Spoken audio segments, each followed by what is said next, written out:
Non bien, to koli to amikolo. Ti lelo yo ebite lo ni o ko bebisa amitié.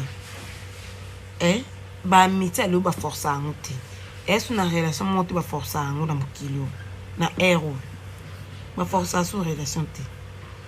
Et comment ka to se comprendre. Yo za na intérêt na nga pe na intérêt na yo. Yo ne to ba mi boy o ebite lo ko affecter amitié na biso. O ebite ke mobala muninga balinga ite.